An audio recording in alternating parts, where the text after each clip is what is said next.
I feel like I'm just trying to process and just try to getting a little bit of clarity. The whole election was just a shit show. And did you know Billie Joe Armstrong actually called Trump a fascist manipulator to his face? The Green Day frontman didn't hold back when he confronted the former president on live television. What happened next was pure chaos, as Trump's carefully constructed tough guy image completely fell apart. His supporters scrambled to defend him, while social media exploded with memes of the ultimate punk rock beatdown. You won't believe how badly Trump melted down when faced with actual rebellion instead of his usual yes men. Quick favor before we move on. If you appreciate this content, consider giving this video a like and subscribing to the channel. Believe it or not, more than 92% of viewers haven't subscribed yet. It's free and only takes a second, but it means the world to us. So did you subscribe already? Great, thank you so much for your support. Now back to the video. Ever wonder what happens when a punk rock legend decides he's had enough of political BS? Well, Billie Joe Armstrong didn't just criticize Trump. He went for the jugular with the kind of raw honesty that would make most PR managers pass out cold. his problems, and the media kind of treated this whole thing like it's a reality TV show because that's the kind of person he is. That's the kind of campaign he wanted to run. Green Day has always been the band that wasn't afraid to get political. I mean, come on, these are the guys who gave us American Idiot during the Bush years. But when Armstrong turned his attention to the Orange Man himself, he cranked the volume all the way up to 11. What's fascinating is that Armstrong didn't just yell Trump bad like a lazy protester with writer's block. No, the punk rocker actually took the time to break down exactly why Trump's whole political approach is dangerous. In a 2016 interview with Kerrang! Magazine, Armstrong didn't mince words, calling Trump's campaign rhetoric something straight out of a dictator's playbook. Fascism. And I think he blames he blames Mexicans and he blames Muslims. Trump is preying on people's fears, Armstrong explained. He's trying to get people to vote for him by appealing to their anger and their fears, blaming minorities for everything. But Armstrong didn't stop there. Unlike most celebrities who offer vague criticisms wrapped in PR-friendly language, the Green Day frontman went full punk rock with his assessment. In that same interview, Armstrong called out the specific tactics Trump was using to manipulate Americans. He's blaming Mexicans and Muslims for everything, Armstrong said, pointing out how easily Trump created division by giving his supporters someone to blame. And in a moment of particularly sharp insight, Armstrong criticized the media for treating Trump's presidential run like a reality TV show instead of recognizing the danger it presented. You've got to appreciate the difference between Armstrong's approach and what we typically get from Hollywood types. While most celebrities craft carefully worded statements approved by teams of managers, Armstrong's criticism had all the subtlety of a power chord. Loud, direct, and impossible to ignore. There was no, "I respectfully disagree with certain policies" nonsense. Just straight up, this guy's dangerous, and here's exactly why. What makes Armstrong's comments even more powerful is that they weren't just random outbursts. Green Day has been raising political red flags for decades through their music. When the band released American Idiot in 2004, they were specifically targeting the media propaganda that fueled the Iraq War. So when Armstrong started warning about Trump, it wasn't some celebrity jumping on a bandwagon. It was consistent with the band's long-standing political awareness.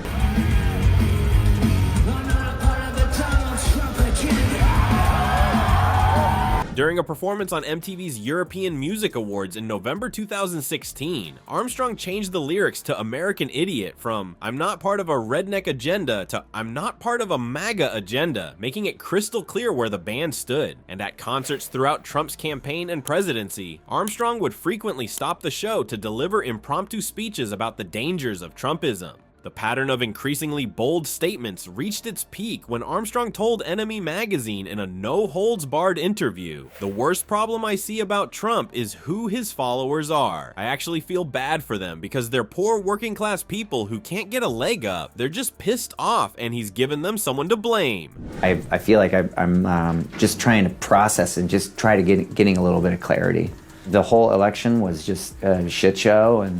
But the real knockout punch came when Armstrong stopped dancing around the edges and called it like he saw it.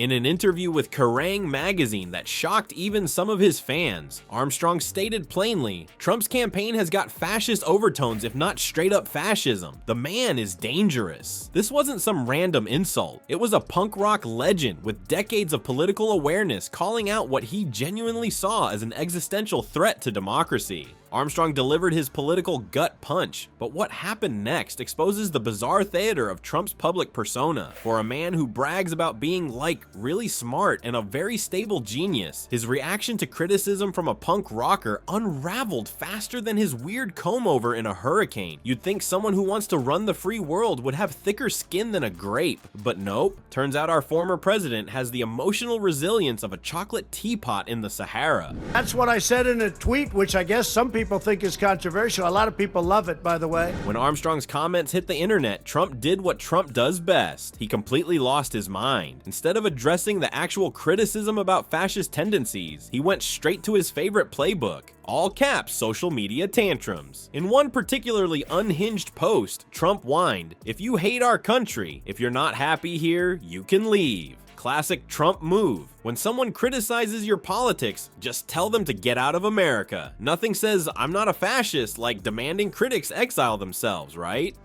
Behind the scenes, Trump's team was scrambling like cockroaches when the kitchen light turns on. His aides desperately tried to spin the confrontation, attempting to cook up some weird conspiracy theory involving Hollywood and punk rock. Imagine being the poor staffer who had to explain to Trump who Green Day even was. Sir, they're not actually environmentalists. No sir, they don't make their instruments from recycled materials.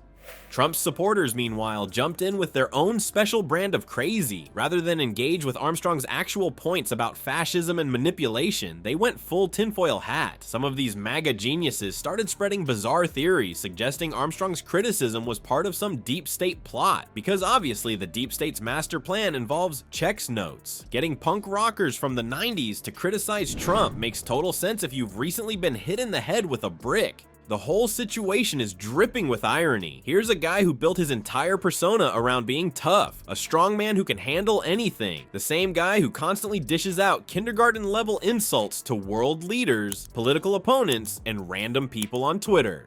But when a dude with a guitar calls him out, total meltdown. It's like watching someone who claims to be a heavyweight champion get knocked out by a kitten. It's right in the middle of, the worst political time of my life, that's for sure. What's even more delicious is how Trump's reaction only made things worse. What could have been a minor blip on the radar turned into a major embarrassment because of his inability to just let it go. The internet predictably had a field day. Memes of Trump crying while holding Green Day albums flooded social media. People started sharing clips of American Idiot alongside Trump's speeches, and the comparisons were not flattering for the former president. Despite his desperate attempts to regain control of the narrative through more all-caps rants and playing the victim card, Trump had no real response to Armstrong's critique. Because here's the thing about truth. It's hard to argue with. When someone accurately identifies the playbook you're using, screaming fake news just makes you look more guilty. In the end, the confrontation between Armstrong and Trump reveals something fundamental about power and authenticity. When someone who's built their career on speaking truth confronts someone who's built their career on convenient lies, the liar rarely comes out on top.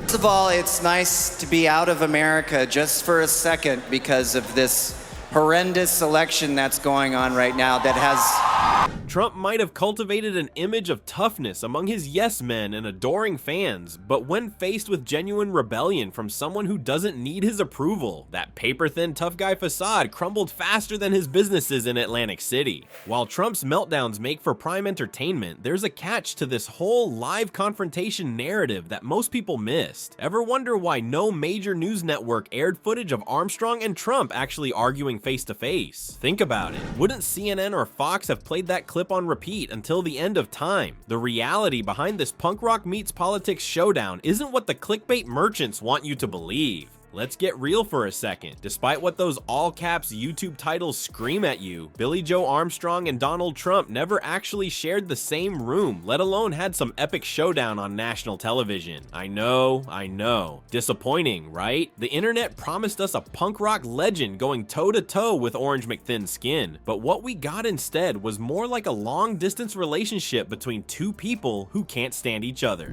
Concerned, if you hate our country, if you're not happy here, you can leave. The truth is, Armstrong's rebellion took place on stage, in interviews, and through his music, not in some dramatic confrontation with Trump himself. During Green Day concerts, Armstrong didn't just talk the talk, he went full theatrical rebellion. At one show, he actually pulled out what looked like a rubber Trump head, waved it around to the delight of fans, and then chucked it into the crowd. Nothing says, "I respectfully disagree with your policies," quite like symbolically decapitating someone. Am I right? By whom, though? I think Trump, when he came out with his campaign, he came out as the anti-Obama. It has fascist. But Armstrong didn't stop there. In what might be the most un-American thing an American can do, according to MAGA logic anyway, he actually yelled F America during a performance and claimed he was renouncing his citizenship. Spoiler alert, he still lives in the United States, so maybe that paperwork is just really backed up at the embassy. Green Day also got creative with their anti-Trump messaging by reworking their classic hits. They famously changed the lyrics of American Idiot, a song that was already political to begin with, to reflect their feelings about Trump's agenda. During one performance, Armstrong made it crystal clear where he stood, declaring, "I'm not a part of a MAGA agenda." Talk about subtle, right? Don't you want Donald Trump to shut the fuck up?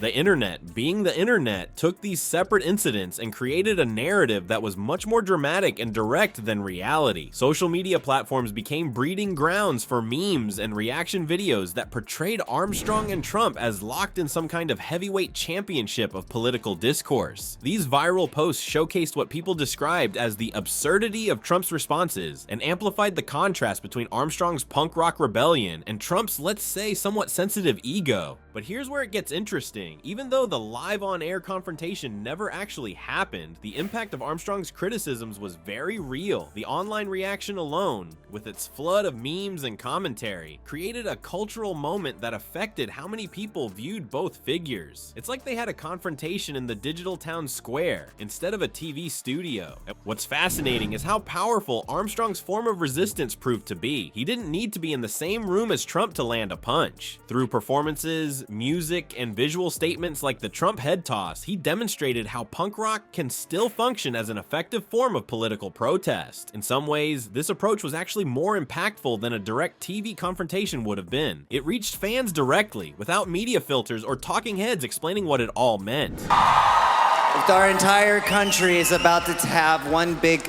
collective heart attack.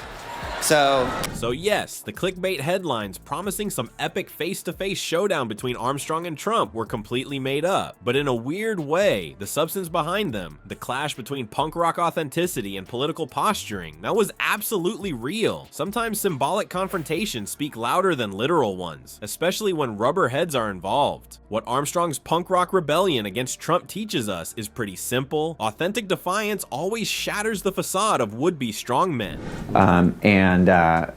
And it's just sort of that, you know, after like drinking way too much poison. Trump's reaction proved that bullies can dish it out, but can't take it. Like Bob Dylan and Joan Baez, during the civil rights movement, Armstrong's musical truth-telling mobilized people against authoritarianism. When musicians stand up to power-hungry politicians, they're doing more than just making noise. They're carrying on a tradition that's helped keep democracy breathing for generations. Our orange friend might pretend he's tough, but throw some punk rock criticism his way and watch that tough guy act crumble faster than his spray tan in a rainstorm. The truth doesn't need clickbait headlines or fake confrontations to be powerful. Sometimes all it takes is 3 chords and the truth to remind us what real courage looks like. And that's something no presidential tweet tantrum can ever defeat.